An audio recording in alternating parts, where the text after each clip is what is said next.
नमस्कार सबैजनालाई स्वागत छ मेरो भिडियोमा।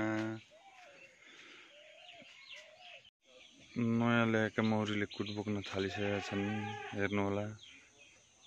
मैले पहिले पनि यसमा एकपल्ट ल्याएको थिएँ त्यसरी नै मौरी उठाएर, तर त्यो चाहिँ सक्सेस भएनन्। यो चाहिँ पछि मैले यिनीहरूले बच्चा लगाएको चाका सितैको फ्रेमहरू बाँधेर यसमा ल्याएर आज वैशाख 10 गते ल्याएको थिएँ मैले। आज 14 गते भयो। 4 दिन पछाडि मैले यो गेट पनि आज बिहानैदेखि खोलिदिएको, क्विन गेट पनि। तर यिनीहरूले भाग्न ओर्न त्यस्तो जबरजस्ती पनि गरेनन्। क्विन गेट लगाइदिइरहेको थिएँ मैले लाउन चाहिँ ल्याएर।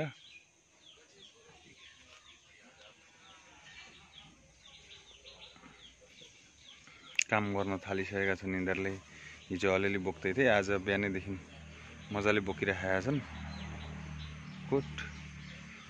त्यही भएर मैले यिनीहरूको क्विन गेट पनि अहिले बिहानदेखि निकालिदिएँ।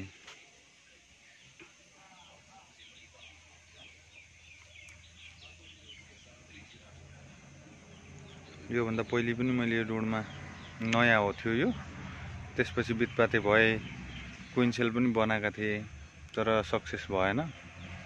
त्यस पछाडि ती मौरी मासिए अनि मैले नयाँ फेरि यो डुँडमा ल्याएको हो। अहिले अब यिनीहरूले चाहिँ काम गर्न थालिसकेका छन्।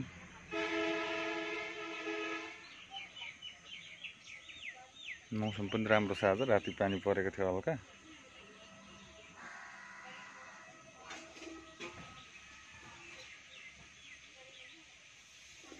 यिनीहरूको भित्र मैले 6वटा फ्रेम राखिदिएको छु। 6वटामा 4वटामा चाहिँ 3वटामा चाहिँ यिनीहरूको पुरानो चाका नै थियो। एउटामा चाहिँ मैले नयाँ चाका त्यसमा केही पनि थिएन, त्यो मैनको चाका मात्रै भएको एउटा गरेर 4वटा राखिदिएको थिएँ। अनि 2टा चाहिँ खाली गरेर 6वटा राखिदिएको छु। माथिपट्टि नलगाउनु ढक्कनमा, भित्री ढक्कनमा भनेर यो कपडा, पातलो कपडा राखिदिएको छु मैले भित्री ढक्कनभन्दा मुनि। अनि भित्री ढक्कन राखेर यसको यो कभर राति पानी परेकाले गर्दा यो टिन लगाइदिएको थिएँ। नत्र यो टिन नलगाउँदा नि पानी त छिर्दैन, र पनि अलिक सुरक्षाको लागि टिन लगाइदिएको छु। काम गर्दैछन् आजदेखि, खुरुखुरु बोकिरहेका छन् बिहानदेखि नै।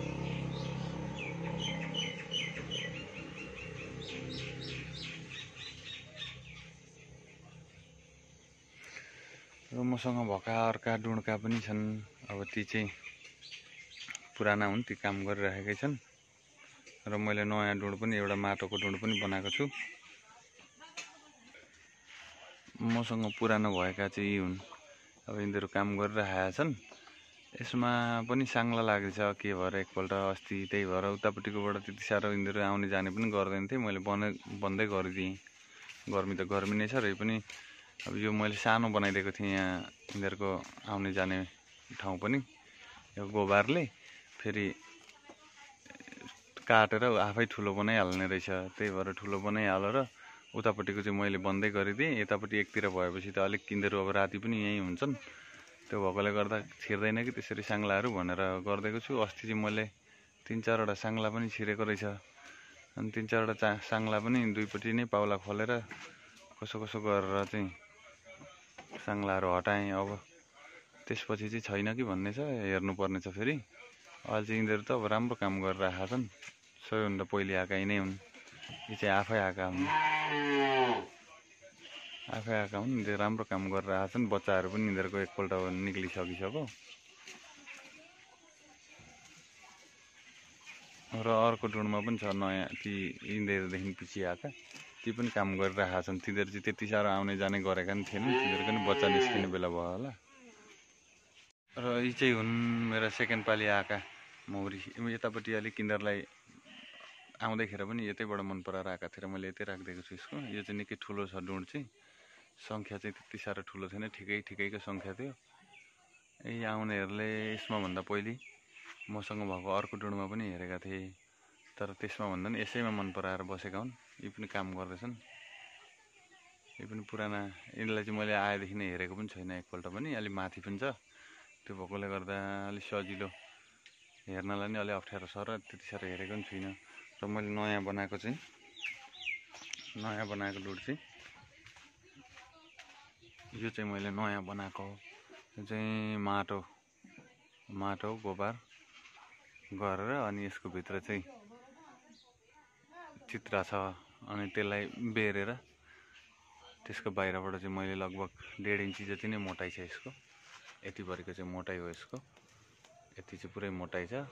त्यसपछि पाउलो लगाइदिएको छु मैले। कमिला छ कि क्या हो अनि त्यसरी लगाइरहेको छु। यसमा चाहिँ छैन, अब यो भर्खर नयाँ राखेको हो। यो राखेको हप्ता 10 दिन भयो होला यहाँ। र यो सँगै अर्को यहाँ सँगै छ।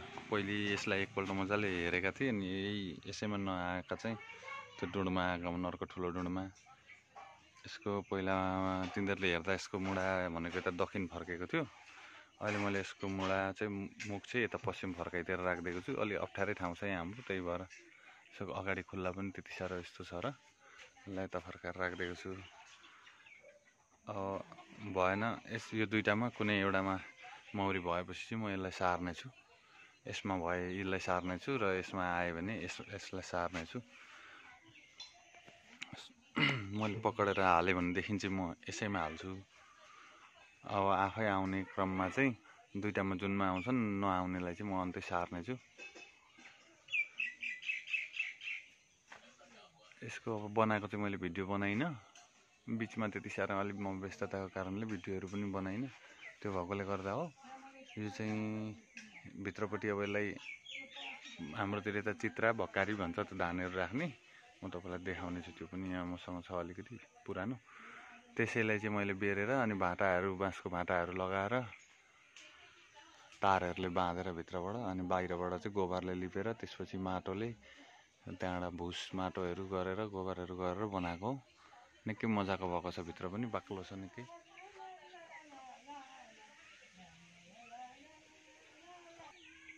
चित्र चाहिँ यही हो। मैले यसैलाई बेरेर गोलो बनाएर लगाइदिएको थिएँ। अहिले त पानी परेर भिजेछ पनि यो यसैलाई मैले गोलो बेरेर अनि भाटाहरूको सपोर्ट लगाएर यसैलाई बनाएको थिएँ गोलो। भित्रबाट यही छ उनीहरूलाई अब माथि चाकाहरू लगाउनलाई। बाहिरपट्टिबाट माटोको छ। हेरौँ कतिको सक्सेस हुन्छ। अब बस्छ बस्दैन त्यसमा, मन पराउँछ कि पराउँदैन। यो चाहिँ हाम्रो यता तराईमा हो। अब हेर्नु त सबै ठाउँबाट हेर्नुहुन्छ होला। त तराईको झापा अलिक गर्मी नै हुन्छ अब यतातिरबाट हो।